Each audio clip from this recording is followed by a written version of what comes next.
Hello, this is Idodmg and welcome back to the channel. In this Path of Exile 2 video, I want to talk to you about the top 5 reasons why I'm excited for early access to launch here on December 6th.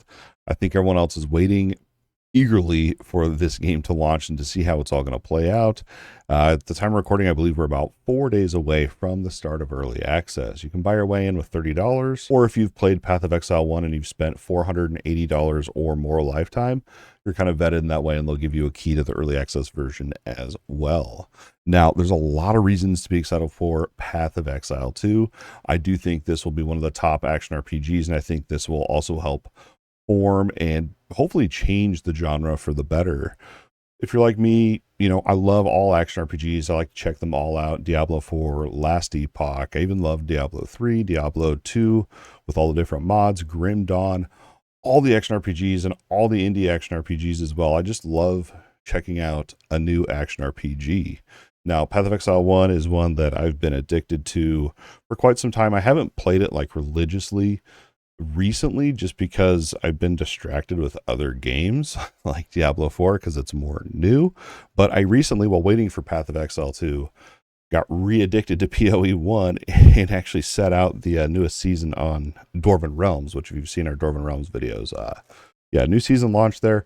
Anyway, we're getting off track here. Plenty to be excited for when it comes to Path of Exile 2. Hundreds of skills, support gems, lots of fun to be had. Let's go ahead and talk about it right now. It was really hard to pick out 5 reasons to be excited because there's so many more reasons that I'm excited for Path of Exile 2. But these are kind of my top 5 that I landed on. The first one I think this is really awesome is from Path of Exile 1, the passive skill tree that's really crazy. It's going to be returning in PoE 2. And what's really awesome here is you can actually have 2 passive trees. Each tree is going to be tied to the weapon you're using. So when you switch to each weapon, it'll kind of switch your skill tree. And this could be really awesome for setting up different types of builds. I think this will be... Originally when I saw this, my kind of first reaction was like, well, that's a lot. You have the PoE 1 tree, now we're double that. That's insane. But the more I think about it, the more awesome I think that'll be, because if you have a certain skill that uses a certain type of weapon, and then you can spec more heavily into there and kind of switch around, it'll be interesting to see how this is used when we make our builds. Next up, we have charms. Now, as far as I know, charms it's not new to the action RPG genre at all. Historically, charms have been something that you carry around in your inventory and it gives you a buff, but it takes up inventory space. We also had, was it last Epoch, where you had kind of the charm system, but those had their own separate equipment tab as well in there, our equipment slot, so it didn't really take up your inventory as much in last Epoch. Path of Exile 2 is going to be doing a similar thing. Charms are going to be in the game. And what's really awesome about them is they are equipable, and it's based off of your belt slot from what I've seen. And by upgrading your belt, you'll unlock more charm slots, which is really awesome. The one they showed out here, I'll go ahead and pop it up on the screen for you, is this Blooming Antidote Charm of the Wide. Now, this looked pretty awesome. So it's going to be used automatically whenever you become poisoned, and then it'll recover life and do different things and make you immune to poison, stuff like that. But I like the fact that it's triggered just from a certain thing happening. I'm interested to see if charms are going to be something we can use kind of similar to potions, or if charms are just going to be more passive like what they show on the website. Anyway, I think charms are going to be an interesting layer as well for planning and customizing our own builds and setups.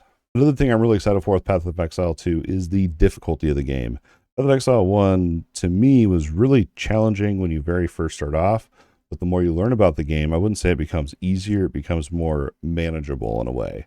Now, Path of Exile 2 is looking to be even more difficult from what I've seen, and I think this is kind of welcomed. I know at least for me in PoE 1, I'll be crawling through the dungeon, having a good time, and then just get slapped in the face by an elite, and that's probably going to be the same thing in PoE 2.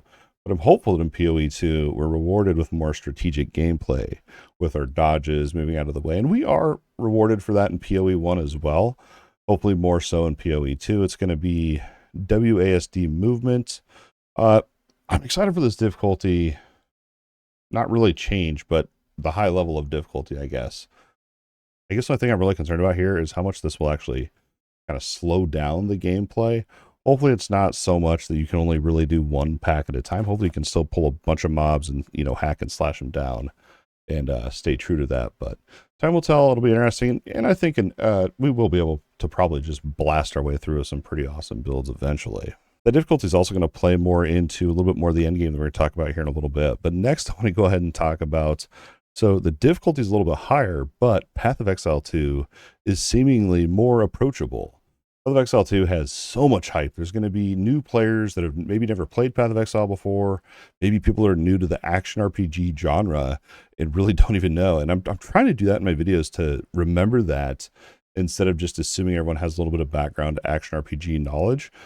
I really am trying hard to remember that in the videos, but yeah, I mean, I talked to a dude the other day that had never played Path of Exile. I literally thought everyone had played it. So PoE 2 is going to be bringing in new players, I believe, to the genre as well. And hopefully they, find a place here and can call it home like I do. I love action RPGs. So it's great they're making Path of Exile 2 more approachable. And the way they're doing this is, so if you've never played Path of Exile, the way it works is you get your skills through gems. Now these gems, gives you a skill, say you can do double strike or whatever is what I'm playing now. Now you can get support gems up to 5 to attach to that modify that skill.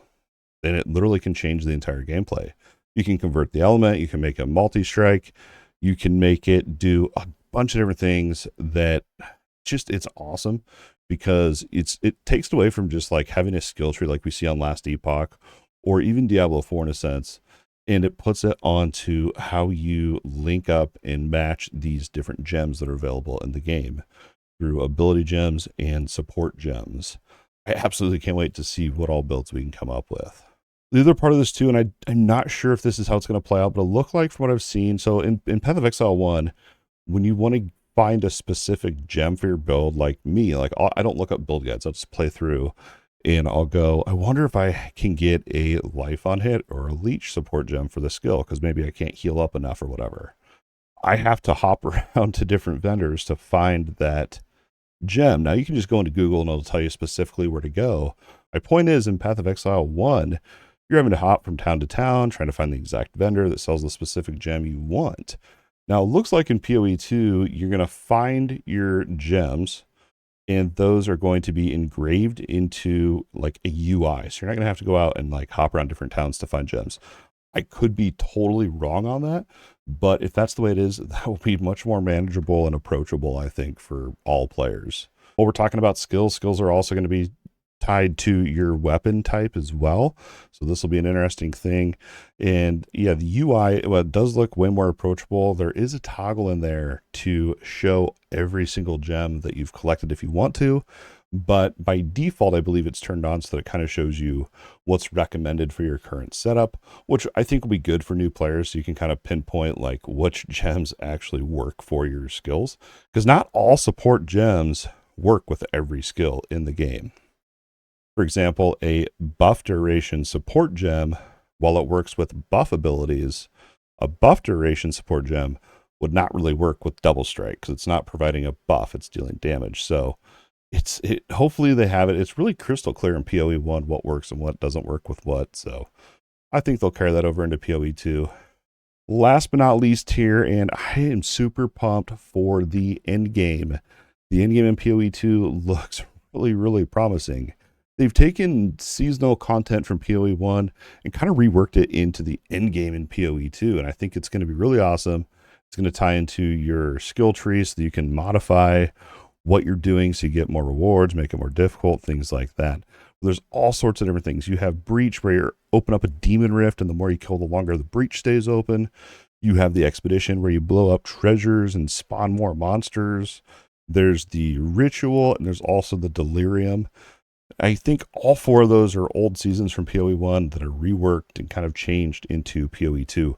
But on top of that, you have a massive map that, as far as I know, is like never ending. I think like, it is insane how big the endgame map is, and each node has a different setup. It's basically like they took Last Epoch's Monolith of Time, if you've played Last Epoch, and it has their node map system stuff, but they've just made it really awesome, really engaging and hopefully immersive as you explore this world. I absolutely cannot wait to get my hands on this. And on top of that, they're going to have your pinnacle bosses, the Atlas system that I was talking about. So much it looks like with the end game that I know I always get hyped for a new game launch, but PoE 2 I am like next level hyped for. And I really hope they have a smooth launch and everything goes really well for grinding gear games. One last thing I wanted to talk about here, and this is a little bit more just about me, but I was thinking about this the other day. So whenever a new game comes out, I get really, really excited. I'm like, I'm never going to need to play another game for this amount of time. Like, I'm just only going to play this game, whatever game it is. And I'm feeling that same way about Path of Exile too. I'm like, well, when PoE 2's out, I don't need to play any other game. I can just play this forever. So I'm really curious, but I know me personally, I usually last about a month, maybe 2 months max before I hop games, if the game's really good and has enough content to keep me entertained, really. But I really, truly do feel that PoE 2, with all the classes and ascendancies, I think there's 12 different ascendancies at the start of early access, 3 acts to play through, the endgame system, all the different skills and setups.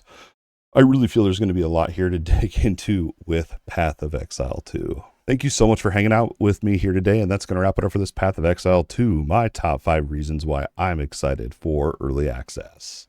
Hopefully you found this video useful and or entertaining. If so, don't forget that like button and subscribe to the channel if you think I've earned it. Please consider becoming a YouTube channel member today. You can unlock some cool perks such as behind the scenes footage, some bloopers that I find while editing, and early access to videos when I release a whole big batch. And the support helps out the family a lot. But don't forget, your view alone means the absolute world. As always, thanks for watching. We'll see you in the next video.